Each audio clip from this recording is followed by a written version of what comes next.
Hello everyone, welcome back to VS recipes. ఈరోజు మన recipe tomato నిలవ పచ్చడి అండి.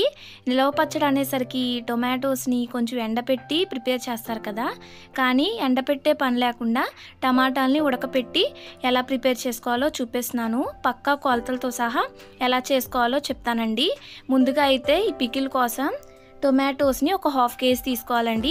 వాటిని శుభ్రంగా కడిగేసుకొని వాటర్ లేకుండా డ్రై చేసేసుకోవాలండి. తర్వాత ఇలా పెద్ద పెద్ద పీసెస్లో కట్ చేసుకొని పక్కన పెట్టుకోవాలి. హాఫ్ కేజీ టొమాటో పికిల్స్కి ఒక 50 గ్రామ్స్ దాకా చింతపండుని వేసుకోవాలండి. పీచ్ అనేది లేకుండా, గింజలు లేకుండా ఇలా శుభ్రంగా చేసుకొని పెట్టుకోవాలి. కొత్త చింతపండు యూస్ చేయడం వల్ల పచ్చడి టేస్ట్ బాగుండిద్దండి, కాబట్టి కొత్త చింతపండునే యూస్ చేసుకోండి. తర్వాత వేరొక ప్యాన్ తీసుకొని 2 స్పూన్స్ దాకా ఆవాలు అండ్ 1 స్పూన్ దాకా మెంతులు వేసుకొని వీటిని కొంచెం దోరగా వేయించుకోండి. ఇలా కొంచెం వేగిపోయాక తీసి పౌడర్ చేసుకోవాలండి. తర్వాత అదే ప్యాన్లో ఆయిల్ వేసుకోకుండా టొమాటోస్ని వేసేసుకోండి. తర్వాత ఈ చింతపండుని కూడా వేసేసుకొని 1 నిమిషం పాటు మొత్తాన్ని బాగా మిక్స్ చేసుకోండి.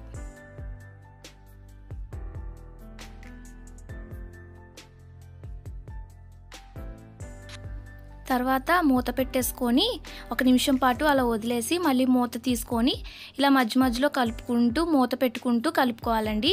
వాటర్ మొత్తం పోయేంత వరకు బాగా మిక్స్ చేసుకోవాలి. కొంచెం టమాటాలు సాఫ్ట్ అయిపోయాక ఇంకా మూత పెట్టకుండా ఇలా మధ్య మధ్యలో కలుపుకుంటూ బాగా మగ్గించుకోవాలండి. ఎక్కడ వాటర్ అనేది లేకుండా బాగా మగ్గిపోవాలన్నమాట. కొంచెం కూడా వాటర్ ఉండకూడదు.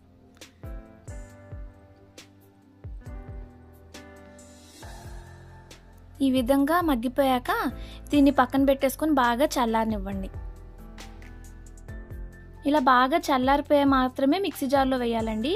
ఇలా బాగా చల్లారిపోయాక ఇప్పుడు మిక్సీ జార్లో వేసేసుకోండి టొమాటోస్ మొత్తాన్ని. తర్వాత ఒక 50 గ్రామ్స్ దాకా సాల్ట్ యాడ్ చేసుకోవాలండి. కప్స్లో అయితే ఒక పావు కప్ అండి.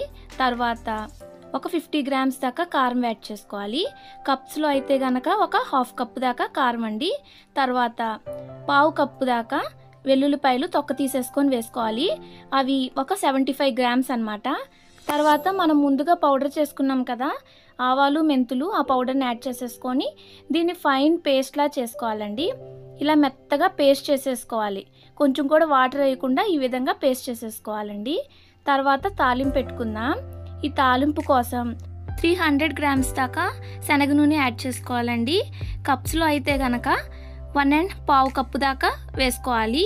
తర్వాత అందులో 1 స్పూన్ దాకా పచ్చిశనగపప్పు, 1 స్పూన్ ఆవాలు అండ్ 8 దాకా వెల్లుల్లి రెబ్బలు, ఒక 5 దాకా ఎండుమిరపకాయలు, 1 స్పూన్ దాకా జీలకర్ర అండ్ కొద్దిగా కరివేపాకును కూడా యాడ్ చేసేసుకొని మొత్తాన్ని ఇలా తాలింపు పెట్టుకోవాలండి.